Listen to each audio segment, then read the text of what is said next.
ఇంకా దాని గురించి మాట్లాడకుండానే చంద్రబాబు నాయుడు గారు లండన్ వెళ్ళిపోయాడు. ఆయన కుమారుడు క్రికెట్ చూడడానికి వెళ్ళిపోయాడు ముంబై. ఇంకా మిగతా మంత్రులకి పని చేసే అవకాశం లేదు, చెప్పే ధైర్యం లేదు. తండ్రి కొడుకులు తప్ప ఇంకెవడో నోరిప్పే పరిస్థితులు లేవు.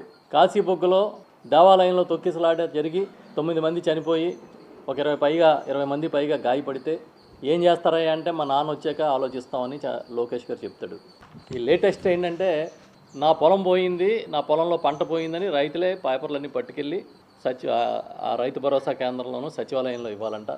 సాయంత్రంలోగా ఇవ్వకపోతే ఇంక నమోదు చేసుకోరంట. ఒకవేళ ఇప్పుడు నమోదు చేసుకుంటే ధాన్యం కొనరంట.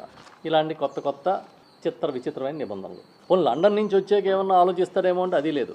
లండన్ బాబు గారు వచ్చి డేటా ఆధారిత పరిపాలన గురించి మాట్లాడారంట నిన్న. చాలా ఆశ్చర్యం. అసలు డేటా లేకుండానే ఇన్నాళ్ళు పరిపాలన జరుగుతుందా? పోనీ మీకు డేటా అని రకరకాలు మాట్లాడతారు కదా. ఈ మధ్యన ఏదో గూగుల్ డేటా సెంటర్ అంటారు, ఏఏ అంటారు, క్వాంటమ్ వ్యాలీ అంటారు, అరక వ్యాలీ అంటారు, మీ నోటికి వచ్చింది చెప్తున్నారు కదా.